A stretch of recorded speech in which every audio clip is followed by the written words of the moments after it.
We're at the Hyatt Regency where tonight the Recording Academy is honoring Kanye West. We're on the red carpet at the Musiq Box Theater for the Chicago International Film Festival. Tonight is the premiere of Gone, Baby Gone, which marks the directorial debut of Ben Affleck and features his younger brother, Casey. Christmas comes every year, but this is the first year we're hearing of Santa's brother. We're on the red carpet at the AMC Theater talking with Vince Vaughn about the premiere of his new movie, Fred Claus. You know him from Celebrity Fit Club. He's a retired Marine, and now he's written a book called No Excuses. Today on the Chicago Insider, we're here with Harvey Walden. We're here with Lance Bass, who just released his new book, Out of Sync, where he reveals some of the most important and private experiences of his life. He's gone from child star to Sex and the City to fashion designer, and today Sarah Jessica Parker has fans lined up to meet her at her promotion of her new clothing line, Bitten.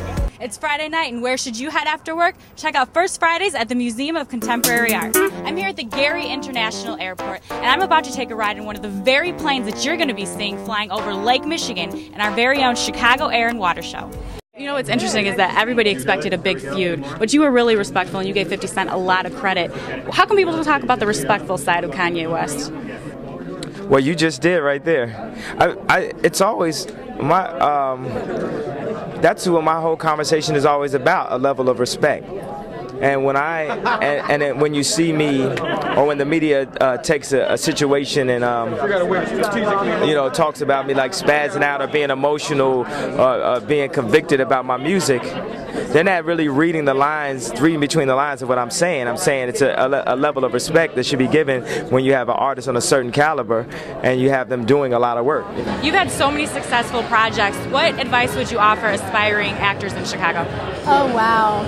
Just keep your integrity, because I think we're seeing that karma's a reality right now in the business, so you just got to keep your head on straight. How did it feel to have to keep part of your identity hidden in a time where you were part of a band that was experiencing so much prosperity? Oh, it was it was hard, to keep a secret. I had 4 of my best friends' careers in my hands, so I felt like I thought that if I did tell my story in the height of NSYNC, say that it would overshadow anything that we did professionally. So you chose truth over image. How do you feel about that today? I love it. I think everyone should be true to themselves, for sure. What do you think about the way the media chooses to focus on things like someone's sexuality when things like war are going on? I think it's so stupid that people even care about sexuality anymore. Yeah. It's so far from what we need to be thinking about with all these issues that we're having in the world. Mm-hmm. But people love gossip. People love to feel better about themselves by looking into other people's private lives. You grew up on the south side of Chicago.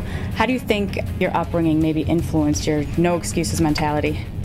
Probably the discipline. I mean, growing up on the south side, you had a discipline you had to have the discipline to do the right thing and, stay away from the gangs, the drugs, and everything else. How did you train Marines differently from the way you worked with celebrities? That's a good question. I definitely can push the envelope a lot more with the Marines because, you train these guys to survive in combat situations and just to be a overall basically trained Marine that can take on anything. What would you do differently?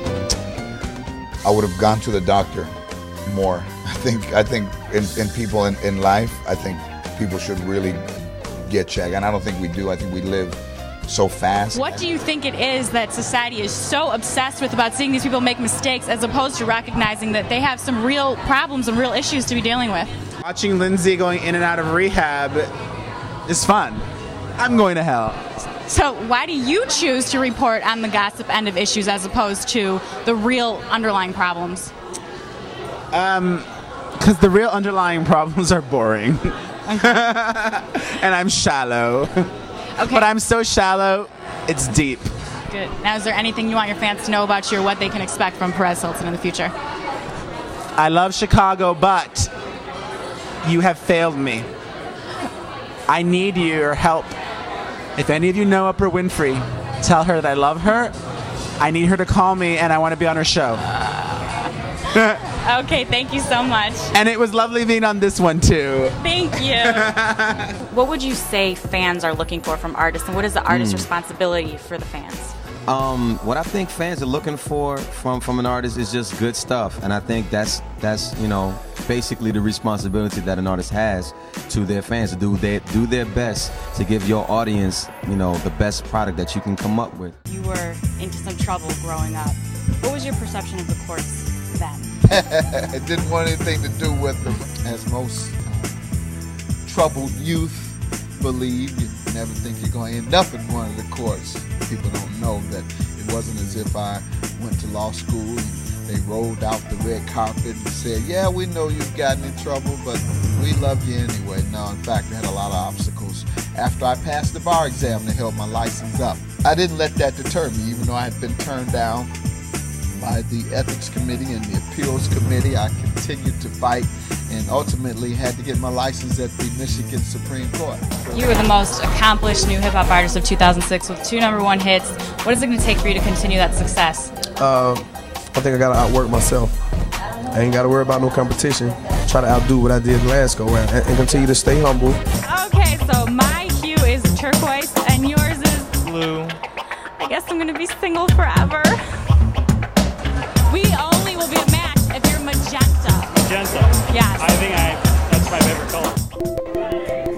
And really we want women to feel like they can make it personal themselves. And I never felt like, that it mattered as much to me if there was like sort of one boss and I was sort of working under him. You don't have to be anybody else to, be special or to be anything else. I think it's important for young girls to respect themselves and to love themselves just the way they are.